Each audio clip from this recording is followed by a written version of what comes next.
Bayangkan sebuah negara yang menetapkan seseorang sebagai pahlawan nasional pada hari yang sama ketika orang itu meninggal sebagai tahanan politiknya. Bayangkan, orang itu Perdana Menteri pertama negara tersebut. Dan bayangkan negara itu menahannya selama 4 tahun tanpa pernah sekalipun membawanya ke pengadilan. Negara itu bukan di ujung dunia sana. Itu di sini, di Indonesia. Orangnya bernama Sultan Syahrir. Dan surat keputusan pahlawannya bernomor 76 tahun 1966. Presiden yang menahannya dan presiden yang menetapkannya sebagai pahlawan, orang yang sama. Bersama Ruang Makro, mari kita menyelami satu riwayat yang biasanya diceritakan sebagai tragedi persahabatan. Padahal di dalamnya ada pertanyaan yang jauh lebih sulit. Kenapa orang yang membawa republik ini keluar dari tuduhan bahwa ia cuma bikinan Jepang, justru berakhir sebagai orang yang dituduh oleh republiknya sendiri tanpa satu hari pun persidangan?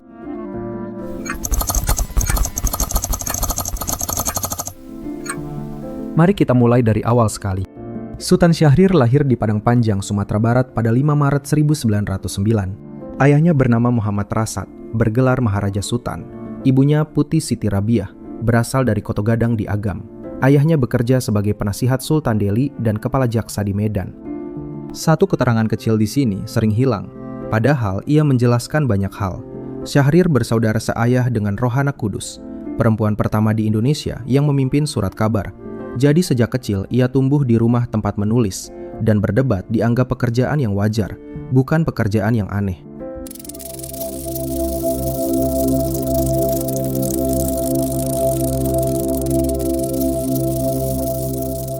Ia bersekolah di ELS, Sekolah Dasar untuk Anak Eropa dan Anak Pejabat Pribumi, lalu Mulo di Medan. Tamat pada 1926, ia pindah ke Bandung dan masuk AMS. Di Bandung inilah ia mulai berorganisasi. Ia ikut mendirikan Jong Indonesia, salah satu perkumpulan pemuda yang 2 tahun kemudian berperan dalam Sumpah Pemuda 1928. Pada 1929, ia berangkat ke Belanda. Ia masuk Fakultas Hukum Universitas Amsterdam, lalu pindah ke Leiden. Di Amsterdam, Syahrir berkawan dengan Soltas, ketua sebuah klub mahasiswa sosial demokrat. Soltas kemudian menuliskan kesannya. Syahrir tertarik pada pemikiran sayap kiri, bukan karena teorinya, melainkan karena kelompok itulah yang waktu itu mendukung kaum nasionalis Indonesia melepaskan diri dari kolonialisme. Ia juga mencatat Rir menyukai sains, dan bahwa ia sangat bersemangat kalau sedang belajar dan berdiskusi. Kebiasaan berdiskusi itu penting untuk kita catat baik-baik. Ia akan muncul lagi 30 tahun kemudian, dan waktu itu, ia bukan lagi keunggulan. Syahrir bekerja di Sekretariat Federasi Buruh Transportasi Internasional. Ia juga bergabung dengan Perhimpunan Indonesia, perkumpulan mahasiswa Indonesia di Belanda yang waktu itu dipimpin Muhammad Hatta. Belakangan, ia mengundurkan diri dari perhimpunan itu. Alasannya, menurut catatan yang sampai kepada kita, organisasi tersebut sudah terlalu banyak dipengaruhi kelompok kiri komunis. Ini penolakan pertamanya terhadap komunisme, dan ia berumur 20 tahunan. Penolakan yang sama akan ia ulangi berkali-kali sepanjang hidupnya, dan pada akhirnya, penolakan itu tidak menyelamatkannya sama sekali. Pada 1931, Hatta memintanya pulang lebih dulu ke Indonesia untuk mengembangkan pendidikan nasional Indonesia yang orang sebut PNI baru. Syahrir menurut, padahal kuliahnya belum selesai, ia tidak pernah menyelesaikannya. Di Jakarta, ia banyak menulis di surat kabar Daulat Rojak, media PNI baru.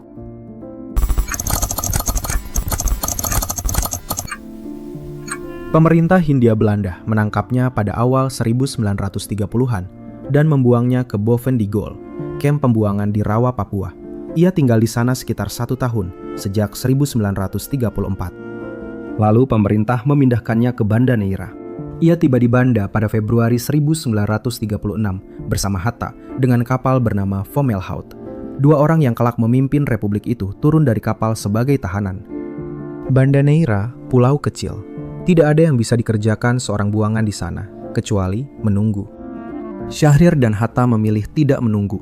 Mereka membuka sekolah sore untuk anak-anak kampung di halaman belakang rumah pengasingan Hatta. Perlengkapannya 7 pasang meja dan bangku tua, dan 1 papan tulis. Pembagian tugasnya sederhana. Hatta mengajar anak-anak yang lebih besar, Syahrir mengajar yang kecil-kecil. 7 pasang meja dan 1 papan tulis. Seluruh perlengkapan sekolah itu muat di 1 halaman belakang, dan kita akan kembali ke sana di ujung cerita. Syahrir tinggal di Banda 6 tahun. Ia mengangkat 3 anak Banda sebagai anak angkat, salah satunya Des Alwi, yang kelak jadi sejarawan dan diplomat. Pada 1942, ketika Jepang mendekat, sebuah pesawat amfibi Catalina menjemput Syahrir dan Hatta dari Banda. Belanda memindahkan mereka ke Sukabumi. Beberapa bulan kemudian, Belanda menyerah dan Jepang masuk.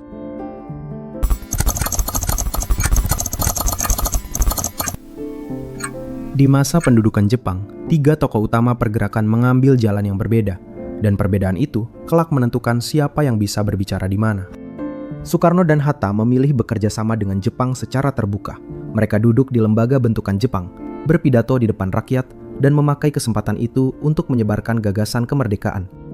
Syahrir memilih jalan sebaliknya. Ia tidak menerima jabatan apapun. Ia bergerak di bawah tanah, menyusun jaringan pemuda, dan menolak bekerja sama. Beberapa catatan menyebut bahwa ketiganya sebetulnya berbagi peran dan mereka saling tahu. Sejarawan Rudolf Mrazek termasuk yang menuliskan pembagian itu. Apapun kesepakatannya, akibatnya nyata. Ketika perang berakhir, hanya 1 dari 3 orang itu yang tidak punya foto bersama pejabat Jepang. Pada 14 Agustus 1945, Syahrir mendengar siaran radio luar negeri. Jepang menyerah kepada sekutu. Ia mendengarnya lebih dulu daripada hampir semua orang di Jakarta, dan ia mendengarnya karena ia memiliki akses ke radio yang tidak disegel pemerintah pendudukan. Jaringan bawah tanahnya berguna persis pada hari itu. Syahrir langsung menarik satu kesimpulan. Kalau Jepang sudah kalah, maka janji kemerdekaan dari Jepang tidak berharga apa-apa. Menunggu pemberian dari pihak yang sudah kalah, sama saja dengan menunggu tanda tangan orang yang sudah tidak punya kuasa menandatangani. Ia mendesak Soekarno dan Hatta memproklamasikan kemerdekaan segera hari itu juga, atas nama rakyat Indonesia sendiri. Soekarno dan Hatta menolak terburu-buru. Mereka ingin melewati Panitia Persiapan Kemerdekaan Indonesia, badan yang dibentuk Jepang, supaya proklamasinya punya bentuk yang tertib. Syahrir menganggap jalan itu justru berbahaya. Kalau kemerdekaan diumumkan lewat badan bentukan Jepang, sekutu akan membacanya persis seperti yang mereka inginkan, yaitu sebagai warisan pihak yang kalah perang. Perbedaan itu memuncak pada dini hari 16 Agustus 1945, ketika sekelompok pemuda membawa Soekarno dan Hatta ke Rengas Dengklok. Keesokan harinya, 17 Agustus 1945, Indonesia memproklamasikan kemerdekaannya. Syahrir tidak hadir di Pegangsaan Timur pagi itu, tetapi kekhawatirannya terbukti tepat dalam hitungan bulan, dan sisa hidupnya ia habiskan untuk membereskan akibatnya.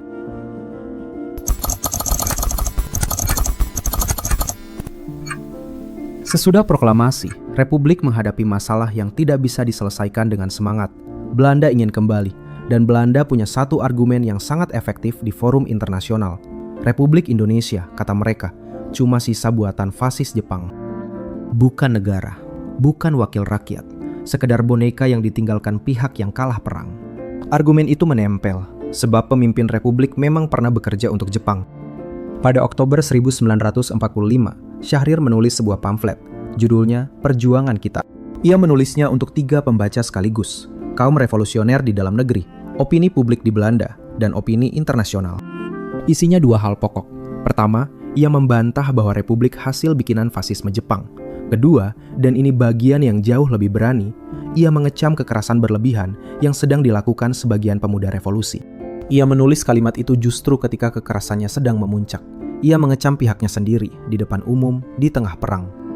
Pamflet itu terbit pada 10 November 1945. 4 hari kemudian, pada 14 November 1945, Sultan Syahrir dilantik sebagai Perdana Menteri Republik Indonesia. Usianya 36 tahun. Ia Perdana Menteri termuda di dunia waktu itu. Sekarang bagian yang jarang orang sebut, padahal ia menentukan seluruh sisa cerita ini. Jabatan Perdana Menteri tidak ada di Undang-Undang Dasar 1945. Konstitusi kita merancang sistem presidensial. Presiden memimpin pemerintahan dan menteri bertanggung jawab kepada presiden. Jabatan itu dibuat lewat maklumat dalam hitungan pekan. Pada 16 Oktober 1945, Wakil Presiden Hatta mengeluarkan maklumat nomor 10, mengubah Komite Nasional Indonesia Pusat dari Badan Pembantu Presiden menjadi Badan Legislatif. Petisi yang mendorongnya datang dari Syahrir dan kawan-kawannya. Lalu, pada 14 November, pemerintah mengeluarkan maklumat berikutnya. Sistemnya berubah dari presidensial menjadi parlementer. Kabinet sekarang bertanggung jawab kepada parlemen, bukan lagi kepada presiden. Republik membuka satu pintu baru, dan Syahrir berjalan masuk lewat pintu itu. Pintu yang dibuka secepat itu bisa ditutup secepat itu juga.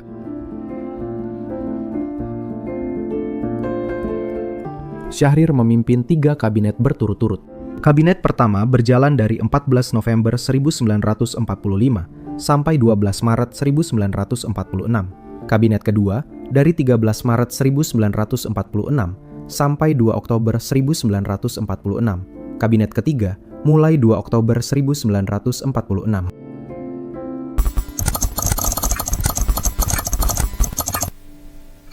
Sepanjang masa itu ia mengerjakan satu hal pokok. Ia berunding dengan Belanda supaya Belanda mengakui kedaulatan Republik.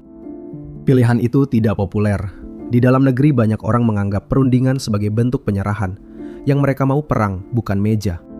Media Belanda memperburuk keadaan dengan memberitakan bahwa Syahrir menjual Indonesia kepada Belanda. Berita itu masuk ke dalam negeri, dan orang membacanya tanpa memeriksa siapa yang menulisnya dan untuk kepentingan siapa. Pada 26 Juni 1946, sekelompok orang menculik Syahrir di Solo. Penculiknya tergabung dalam Persatuan Perjuangan, gabungan organisasi yang menginginkan Tan Malaka memimpin perjuangan Indonesia, bukan Syahrir. Mereka menolak diplomasi, dan mereka menuntut kemerdekaan 100% tanpa perundingan apapun. Perdana Menteri sebuah negara diculik oleh warganya sendiri, di negaranya sendiri, karena berunding. Soekarno turun tangan. Ia berpidato lewat siaran radio, dan Syahrir dibebaskan. Lalu Syahrir kembali bekerja dan meneruskan perundingan yang membuatnya diculik. Pada 11-13 November 1946, delegasi Indonesia dan Belanda bertemu di desa Linggajati, Kuningan, Jawa Barat. Naskah berbahasa Belanda mereka paraf pada 15 November 1946 di rumah Syahrir. Naskah berbahasa Indonesia dan Inggris menyusul pada 18 November. Isinya 17 pasal, yang pokok 3. Belanda mengakui secara de facto wilayah Republik Indonesia atas Jawa, Sumatera, dan Madura. Kedua pihak akan bekerja sama membentuk Republik Indonesia Serikat, dan Belanda harus meninggalkan wilayah Republik paling lambat 1 Januari 1949. Penandatanganan resminya baru terjadi pada 25 Maret 1947 di Istana Rijswijk, Jakarta. Jaraknya 4 bulan lebih dari parafnya. 4 bulan itu bukan jeda administrasi. 4 bulan itu pertengkaran politik paling keras di awal Republik. Orang menuduh Syahrir menyerahkan Kalimantan dan Indonesia Timur. Dan tuduhan itu tidak sepenuhnya keliru, sebab perjanjiannya memang cuma mengakui 3 pulau. Syahrir membelanya dengan satu alasan. Republik waktu itu belum punya tentara yang sanggup mengusir Belanda, belum punya uang, dan belum punya satupun negara besar yang mengakuinya. Pengakuan atas 3 pulau lebih berharga daripada perang atas seluruh kepulauan tanpa senjata. Ia menandatanganinya. Pada 27 Mei 1947, Belanda mengeluarkan ultimatum. Mereka menuntut lebih dari apa yang tertulis di Linggarjati. Syahrir memberi konsesi, antara lain kedaulatan Belanda untuk sementara waktu dan kendali atas politik luar negeri Republik. Yang menolak paling keras bukan lawan politiknya di luar, yang menolak anggota kabinetnya sendiri. Amir Syarifuddin dan Wikana, 2 tokoh sayap kiri di dalam pemerintahannya, menyatakan tidak setuju. Partai-partai menarik dukungan satu persatu. Pada 27 Juni 1947, Sultan Syahrir mengundurkan diri. Ia jatuh karena dianggap terlalu lunak kepada Belanda. 3 pekan kemudian, pada 21 Juli 1947, Belanda melancarkan agresi militer pertama. Mereka menyerbu wilayah Republik dan merobek perjanjian yang baru mereka tanda tangani 4 bulan sebelumnya. Urutan tanggalnya menyimpan ironi paling rapat dari seluruh riwayat ini.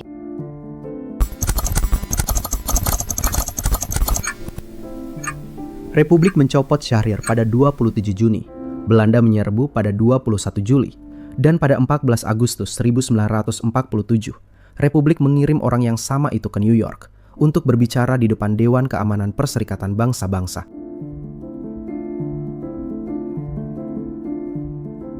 Sidang itu berlangsung di Lake Success, sebuah tempat di pinggiran New York yang waktu itu jadi markas sementara Perserikatan Bangsa-Bangsa. Indonesia belum jadi anggota. Indonesia bahkan belum diakui sebagai negara oleh sebagian besar dunia. Republik tidak punya kursi, tidak punya hak bicara, dan tidak punya siapapun di sana. 3 negara mengusulkan agar Indonesia tetap didengar, Australia, India, dan Suriah.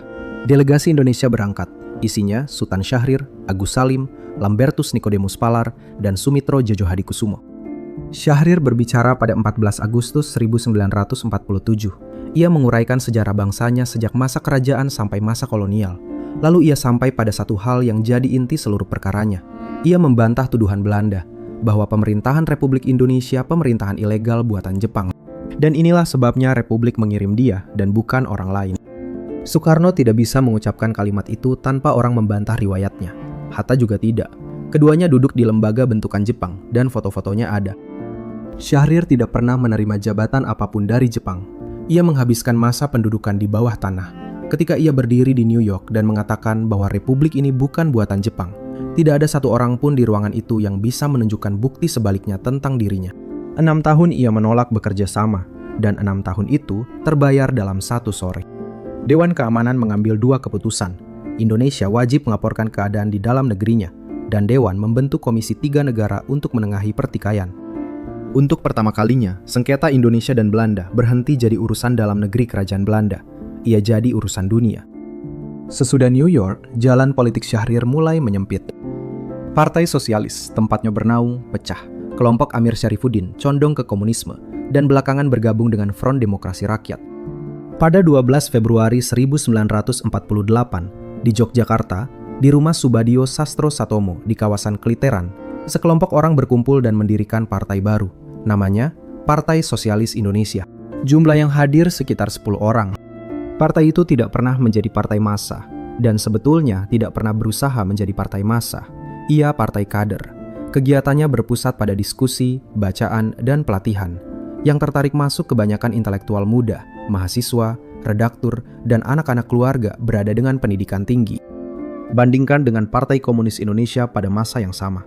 PKI membangun cabang di desa, mengorganisasi buruh dan tani, mengadakan rapat akbar, dan memakai agitasi sebagai alat utama. Satu partai mengumpulkan orang di ruang diskusi, satu lagi mengumpulkan orang di lapangan. Pada 1950, Partai Sosialis Indonesia memegang 17 kursi di Dewan Perwakilan Rakyat sementara dari total 232 kursi, sekitar 7%. Itu kursi yang dibagi lewat penunjukan, bukan lewat pemilu.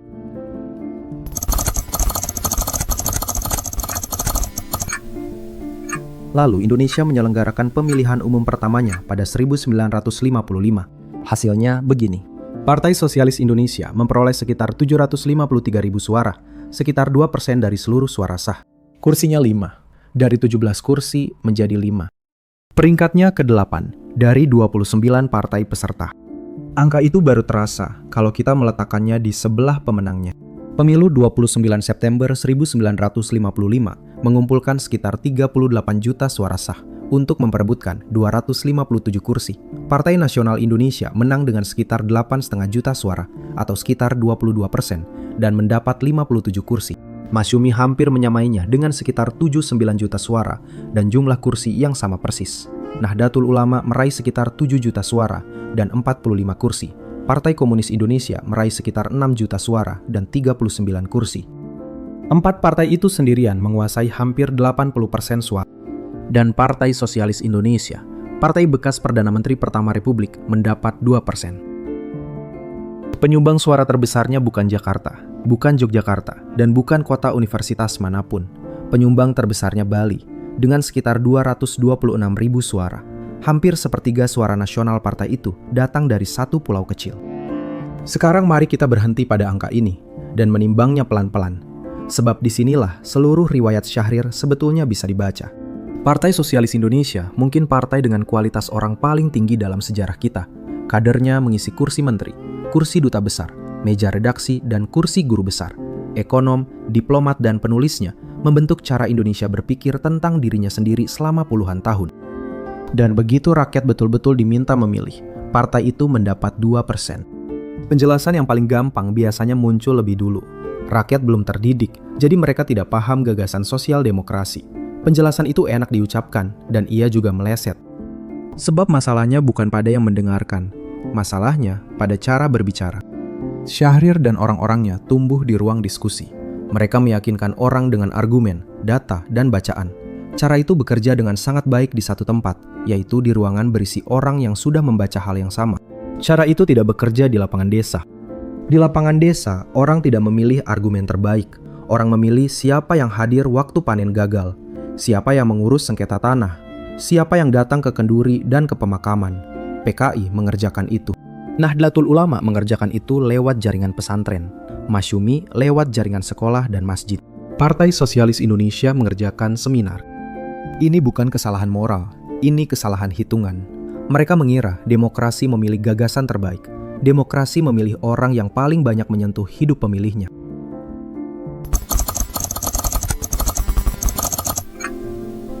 Dan di sini muncul kelemahan kedua, yang jauh lebih berbahaya daripada yang pertama. Karena tidak punya massa, Syahrir bertahan sepenuhnya lewat pengakuan sesama elit. Ia jadi Perdana Menteri bukan karena rakyat memilihnya, melainkan karena Republik butuh wajah yang bisa diterima meja perundingan. Ia dikirim ke New York karena riwayatnya bersih dari Jepang, bukan karena ia mewakili sekian juta pemilih. Selama elit membutuhkannya, posisinya kuat. Begitu elit tidak lagi membutuhkannya, tidak ada seorang pun yang akan turun ke jalan membelanya. Bandingkan dengan Soekarno. Soekarno punya jutaan orang yang akan datang kalau ia memanggil. Bandingkan dengan Aidit atau dengan tokoh-tokoh Nahdlatul Ulama. Mereka semua punya sesuatu yang bisa mereka kerahkan. Syahrir punya reputasi. Reputasi tidak bisa berdiri di depan pintu penjara. Sisa ceritanya berjalan cepat dan bentuknya menurun terus. Pada Mei 1957, Sumitro Jojo Hadikusumo, tokoh Partai Sosialis Indonesia yang ikut ke Lake Success 10 tahun sebelumnya, melarikan diri ke Sumatera. Ia bergabung dengan pemberontakan Pemerintah Revolusioner Republik Indonesia dan menjadi menteri di kabinet pemberontak itu. Partai Sosialis Indonesia mengambil sikap, mereka menskor Sumitro dan menyatakan tidak sepaham dengan pemberontakan tersebut.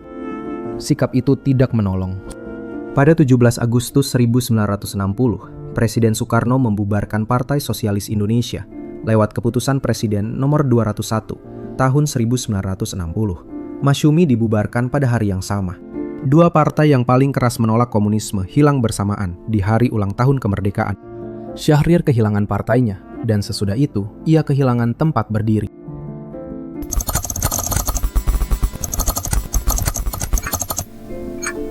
Pada 7 Januari 1962, iring-iringan mobil Presiden Soekarno melintas di Jalan Cendrawasih, Makassar. Ia sedang menuju sebuah acara di Gedung Olahraga Matoangin. Seseorang melemparkan granat ke arah iring-iringan itu. Lemparannya meleset. Granat itu mengenai mobil lain. Soekarno selamat. Sekarang, bagian yang hampir selalu hilang dari cerita ini, dan yang paling berat. Ledakan itu menewaskan 5 orang dan melukai 31 orang lainnya. 14 di antara yang terluka, anak-anak. Orang yang mati di Jalan Cendrawasih hari itu bukan presiden. Orang yang mati, warga biasa yang kebetulan berdiri di pinggir jalan menonton iring-iringan lewat.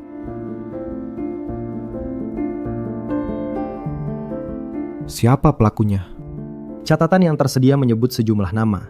Ida Bagus Sujatanaja sebagai perancangnya, bersama Alex Alfonsus Ratu, Son Beslar, Joseph Latu Perisa, Jan Peter Skorompis, Erli Troverbach, dan Lukas Hukom. Mereka bergerak di bawah sebuah kelompok bersenjata bernama RPKAD-REV. Nama Sultan Syahrir tidak muncul di daftar itu. Tetapi Badan Pusat Intelijen punya versi lain. Badan Pusat Intelijen waktu itu dipimpin Subandrio, yang juga menjabat Menteri Luar Negeri. Badan itu menyebarkan istilah Bali Connection, sebutan untuk sebuah kelompok yang menurut mereka merencanakan pembunuhan Soekarno. Rudolf Mrazek termasuk orang yang mencatat beredarnya desas-desus ini. Syahrir disebut sebagai salah satu anggotanya. Tuduhan itu lalu dikaitkan dengan Republik Persatuan Indonesia, kelanjutan dari pemberontakan sebelumnya, dan penangkapan pun meluas ke tokoh-tokoh Partai Sosialis Indonesia dan Masyumi. Soekarno mempercayai laporan intelijennya. Ia bahkan mengulang keyakinan itu dalam autobiografinya yang ditulis wartawan Amerika Cindy Adams. Orang-orang seangkatan mereka punya sebutan sendiri untuk keduanya. Soekarno mereka panggil Bung Besar, Syahrir mereka panggil Bung Kecil. Sebutan itu awalnya soal perawakan. Syahrir memang bertubuh pendek dan kurus, dan ia berdiri di sebelah orang yang postur maupun suaranya mengisi ruangan. Lalu sebutan itu berubah artinya sendiri.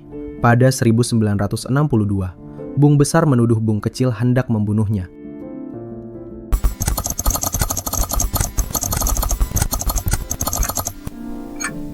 Pada Januari 1962, aparat menangkap Sultan Syahrir di Mes Korps Polisi Militer di Jalan Hayam Wuruk, Jakarta.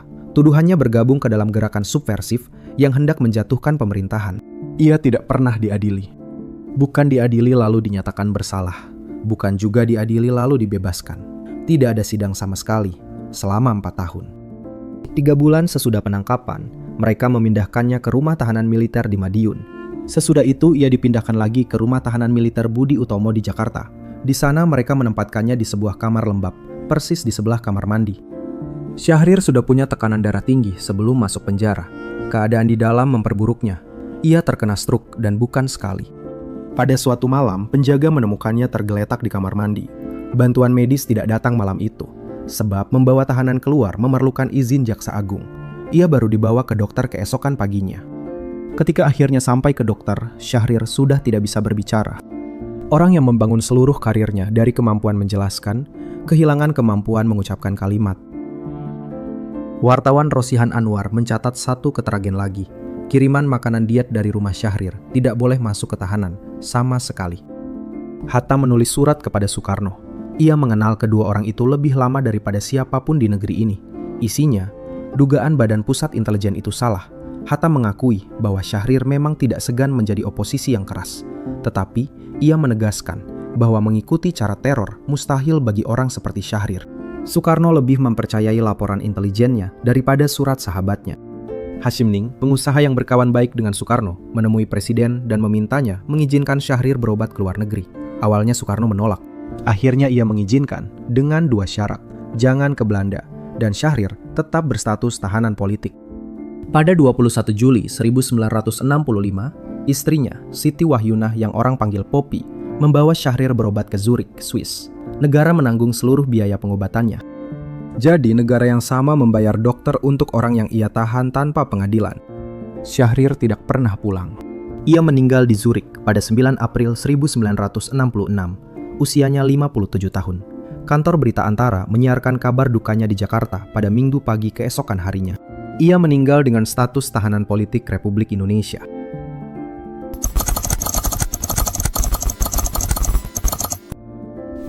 Dan pada hari yang sama, Soekarno menandatangani keputusan Presiden Republik Indonesia nomor 76 tahun 1966. Isinya menetapkan Sultan Syahrir sebagai pahlawan nasional. Satu tanda tangan mengubah statusnya dari tahanan menjadi pahlawan, dan tanda tangan itu datang terlambat persis satu hidup. Riwayat ini biasanya diceritakan dengan satu kesimpulan siap pakai. Soekarno menghabisi kawan lamanya. Kesimpulan itu enak diucapkan, dan ia terlalu rapi. Ada dua sisi di sini, dan keduanya perlu diletakkan. Sisi pertama, pada 1962, Indonesia memang sedang menghadapi ancaman nyata. Pemberontakan bersenjata baru saja berlangsung di Sumatera dan Sulawesi. Percobaan pembunuhan terhadap presiden sudah terjadi berkali-kali, dan yang di Makassar menewaskan 5 orang. Sejumlah tokoh Partai Sosialis Indonesia dan Masyumi memang berhubungan dengan kelompok pemberontak. Seorang kepala negara yang menerima laporan intelijen semacam itu berada dalam posisi yang tidak mudah. Sisi kedua, tidak ada satupun putusan pengadilan yang pernah menyatakan Sultan Syahrir terlibat, bukan karena pengadilan membebaskannya, melainkan karena pengadilan itu tidak pernah digelar. Selama 4 tahun, negara menahan seorang mantan Perdana Menteri atas dasar laporan sebuah badan intelijen, dan negara tidak pernah menguji laporan itu di depan hakim. Yang bisa kita nilai tanpa memihak siapapun bukan soal benar atau salahnya tuduhan. Kita memang tidak tahu. Yang bisa kita nilai adalah bahwa negara memilih untuk tidak mencari tahu. Dan pilihan itu punya harga yang tetap kita bayar sampai sekarang. Sebab tuduhan yang tidak pernah diuji tidak pernah selesai. Ia tidak terbukti dan ia juga tidak terbantahkan. Ia menggantung selamanya di atas nama seseorang, dan 60 tahun kemudian kita masih memperdebatkannya di kolom komentar. Pengadilan bukan cuma alat untuk menghukum, ia alat untuk menyelesaikan. Ada satu benda yang mewakili seluruh riwayat ini lebih baik daripada dokumen manapun. Di halaman belakang sebuah rumah di Banda Neira pada 1936, berdiri 7 pasang meja dan bangku tua dan 1 papan tulis. 2 orang buangan mengajar anak-anak kampung di situ. Yang satu mengajar anak besar, yang satu lagi, laki-laki kecil bertubuh pendek berumur 27 tahun, mengajar yang kecil-kecil. 10 tahun kemudian, laki-laki itu jadi Perdana Menteri. 11 tahun kemudian, ia berdiri di New York dan membuat dunia mendengarkan negaranya untuk pertama kali. 26 tahun kemudian, negaranya mengurungnya di kamar lembab di sebelah toilet, tanpa sidang, sampai ia tidak bisa lagi mengucapkan kalimat. 7 pasang meja itu ada karena seseorang memutuskan bahwa waktu yang dirampas darinya tetap bisa dipakai untuk sesuatu. Republik ini tidak pernah kekurangan orang seperti itu. Yang berkali-kali kurang adalah kesediaannya menyimpan mereka.